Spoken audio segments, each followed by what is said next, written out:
Pogba to Liverpool. Now you're talking. Is that an idea? No. Would Klopp want him? No. Could he do a job there? No. No. Not the way Klopp, not the way the midfielders play for Liverpool. No on everything. Would you agree though? Would you accept, as this gentleman is saying, but no name on this message? Pogba at Juventus was phenomenal, absolutely phenomenal. And don't tell me that Serie A is an inferior league, because it's not. Tactically, he says it's way ahead of the Premier League. Serie A, tactically, nowhere near. And he played in a team that was so dominant at that time in winning league titles. They had all the best players. He was great. Yeah, but his numbers were only similar to what they are at United. This do actually, Jim. You don't speak for all United fans. I'd keep Pogba. He was on fire at the start of the season. He did have a good start, yeah. Okay. But he's from a midfield point of view for Manchester United. He's better than what they've got.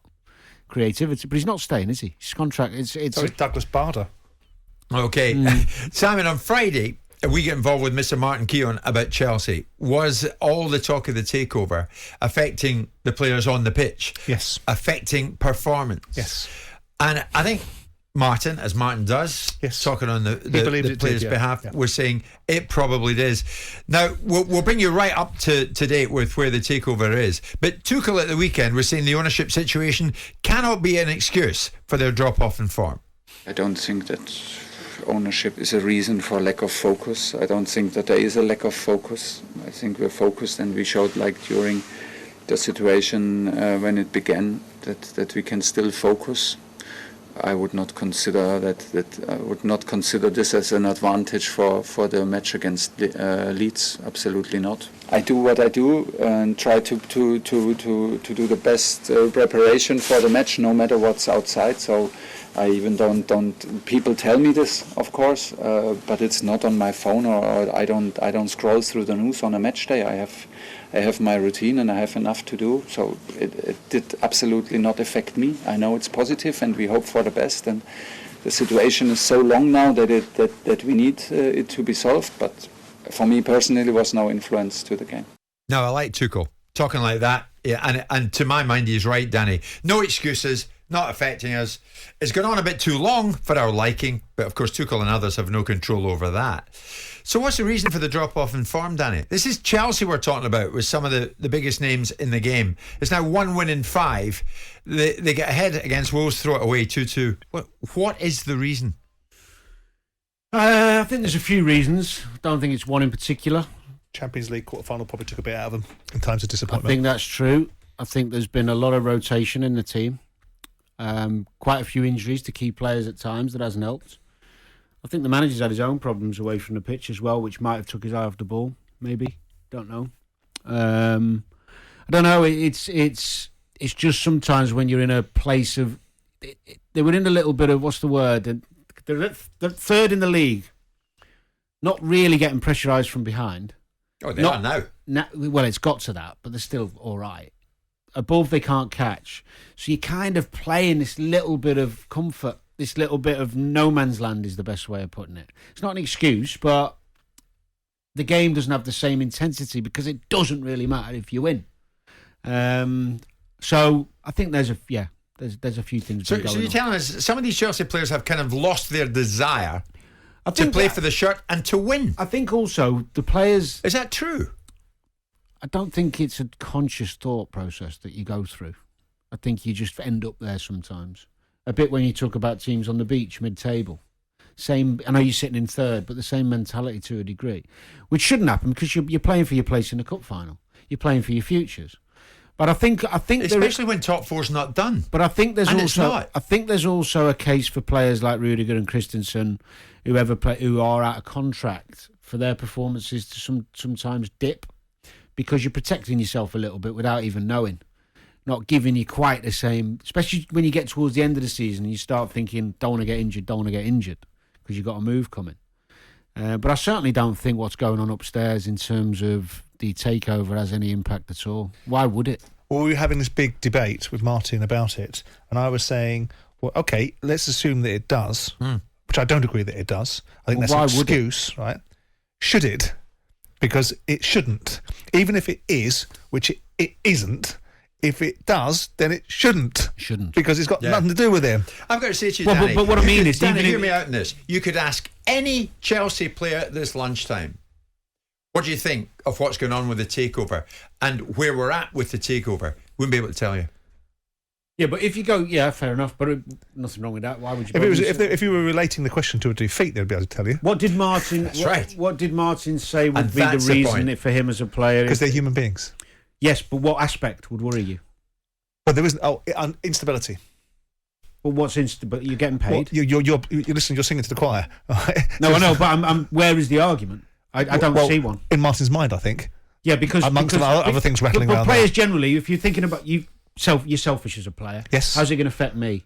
Every one of them's top international. Which is what players. exactly all these points I put exactly to. So how's it going to affect me? I'm still getting paid. If the club goes bust tomorrow, worst case scenario, I'm on a free, so I'm going to get paid even more. There's going to be 10 clubs who want most of those Chelsea players. So where's?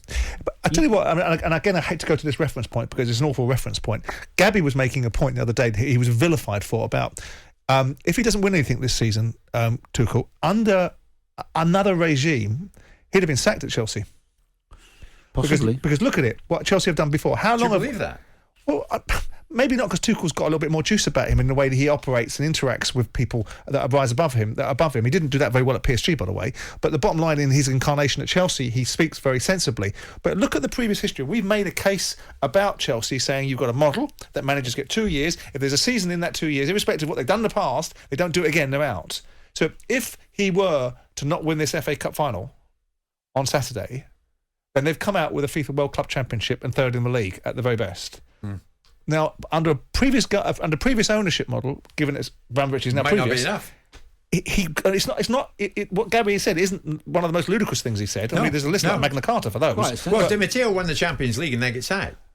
Yeah, the players won the Champions League. Well, he was Di Matteo was just there. Temporary. Yeah, he was just there. Temporary man. But he was. Roman Abramovich gave him a contract afterwards because he was go on then. Right? Sorry, yeah. Because he was forced into it. Then, but 3 months later, he gave him, the Spanish archers, didn't he? Yeah.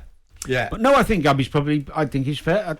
What history suggests that might happen. Something going wrong, isn't there? Twice in one show we've quoted Gabby, and there seems to be some coherence you in have. what he's saying. I know, it's a bit I frightening. feel like I need to go and have a domestic dip. I mean, Todd Bowley's a man, and he signed the purchase agreement. So he's getting Chelsea, he's buying Chelsea, he's got Chelsea. Yeah. How does he ensure, Simon, that this serial trophy success carries on? We can't. Keep spending money. That's the ultimate aim. The bottom line is they're talking about spending 1.75 billion on top of this 2.5 because you wanted to package it up as a 4.25 billion pound bid. I say it's not, it's 2.5 billion pound bid. The 1.75, did Tottenham pay £1 billion for their stadium?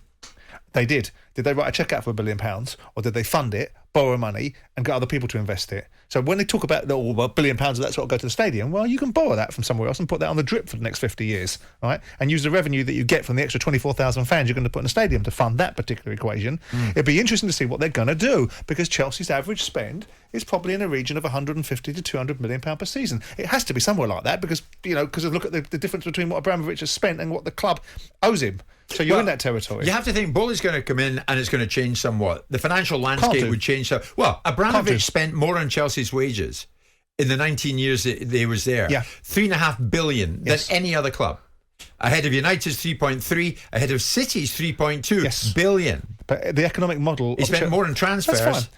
And that's fine. But transfers, so Bowley's not going to do that. But they also probably, if you look at their sales processes as well and look at some of the players they've sold in and out of Chelsea, you might find that actually they've netted some of that off. And they certainly netted off the last 2 seasons' spend by selling a lot of their academy players or younger developed players that actually funded the acquisition of Lukaku, the most recent one. Well, the Hazard money as well. But they're talking specifically and explicitly last year. So how does his financial muscle compare with that of Abramovich?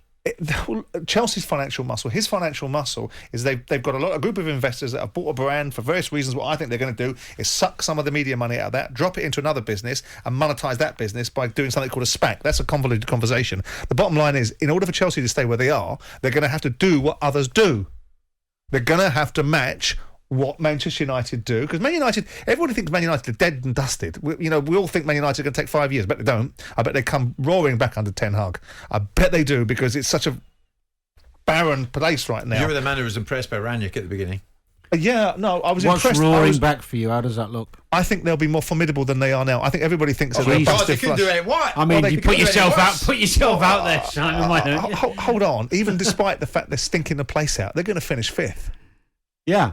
I mean, what does that say? 6 maybe. 6th, maybe 5th or 6th, and they've been on It's the beat been an unmitigated mess. by Man United standards. Yeah. Yeah. But Manchester United So what does standards, roaring back we're look judging like? Manchester United standards by standards of 10 years ago, right? And if you judge Man United standards in the 80s and the 70s, then what were they then? Getting relegated into Division 2? Listen, Simon, And if not that's winning Ten anything. Hag's brief, I could do it for him.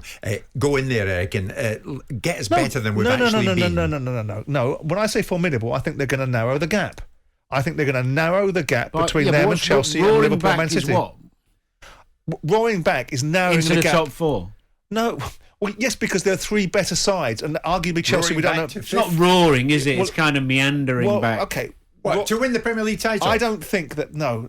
Okay. So roaring back All right, to so what? we're pulling apart the analogy of roaring. Okay. We're pulling you apart. I think that they're going to come at it in a very strong fashion. Now, if roaring is Oh, the wow. wrong, Make a note of that, Danny. They'll no. come at it in a very strong I think fashion. they're going to narrow the gap. Okay, I'll qualify roaring. I think they're going to narrow the gap quite substantially. I think they're going to Top surprise people. Yes, top 4, whatever, right? But it's very difficult to see them going past Liverpool and Man City in one stride. Yeah, that This would be isn't- a roar. This isn't Gulliver's 40 league boots That that, would they're be a wearing, roar, right? wouldn't it? The bottom line is To meow. I Meow think- back to top 4. Yeah. Oh, not roaring then, a vociferous yodel. All right. Eric, good luck. Thank God you'll need it.